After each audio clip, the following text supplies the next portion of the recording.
Welcome to a Wednesday edition of the newscast. I'm China Haley in for Tom Warbeck. We start with another indictment in the widening UAW corruption probe. Federal authorities have charged retired UAW Vice President Joe Ashton with fraud and money laundering. He becomes the 13th person charged in the scandal. 10 people, including 6 UAW officials, have pleaded guilty so far. President Gary Jones took a leave of absence from the union on Sunday. He has been reportedly implicated in the affair, but hasn't been charged with any wrongdoing.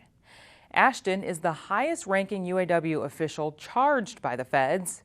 He headed the UAW's 2011 negotiations with General Motors and was on GM's board for 3 years. He resigned from GM's board in 2017 as the corruption scheme arose.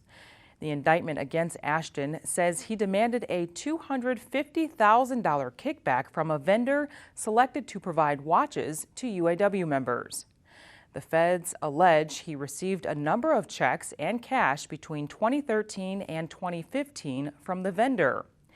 2 assistants to Ashton, Michael Grimes and Jeffrey Pychek, have pleaded guilty to similar charges involving the same watch contract. GM saying it was deeply disturbed by the allegations. And acting UAW President Rory Gamble said Ashton's actions as outlined in the indictment are, quote, completely inexcusable. Meantime, the first votes on the Ford UAW tentative agreement have come in. Local 931 at Ford's New Model Programs Development Center voted in favor of the tentative agreement.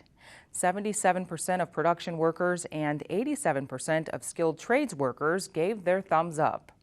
Workers have until November 15th to vote. You can keep track of the running tally of results on our website, autonews.com. It has been a busy few days on the dealership buy-sell front, and we'll begin with the Germain Automotive Partnership. We're thrilled to announce the recent acquisition of the Hatfield stores at the Georgesville Auto Mall and to introduce them into our family of brands. That's group owner Rick Germain speaking in a YouTube video. The Columbus, Ohio-based company has purchased 5 area dealerships from the nation's 5th largest new vehicle retailer, Sonic Automotive. Germain on Monday taking ownership of Toyota West along with Volkswagen, Subaru, Hyundai, and Kia stores that had been operating under the Hatfield name. Terms of the purchase were not disclosed. The former Sonic dealerships employ roughly 300 people. Germain Automotive Partnership owns 5 other dealerships in the Columbus area and 1 store in Naples, Florida. Rick Germain's 2 brothers, Steve and Bob, also own other Germain branded stores. Meanwhile, Lithia Motors is entering the Florida market with the acquisition of 3 dealerships in the Tampa area. The nation's 3rd largest auto retailer saying this week that it has purchased Williams Automotive Group's Wesley Chapel Toyota and Wesley Chapel Honda stores, along with Tampa Honda. Lithia says the acquisitions will add an expected $325 million in annual revenue. The company adding that Williams Automotive Group Chairman John Williams and his team will join Lithia. And Indigo Auto Group saying today that it has acquired Porsche, Audi, and Volkswagen dealerships from Sanin Auto Group near San Francisco. The purchase brings Indigo's footprint to 18 franchise locations in 7 U.S. markets. Indigo is wholly owned by mobility firm Pon Holdings BV of the Netherlands. And Ford using the SEMA show in Las Vegas to show off a fully electric Mustang fastback prototype.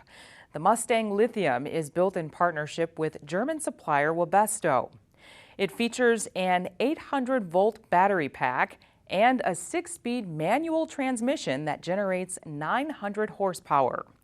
Ford says the car will be used to test battery and thermal management technologies both companies are working on. And that wraps up this edition of the newscast. Have a wonderful day. We hope to see you right back here tomorrow.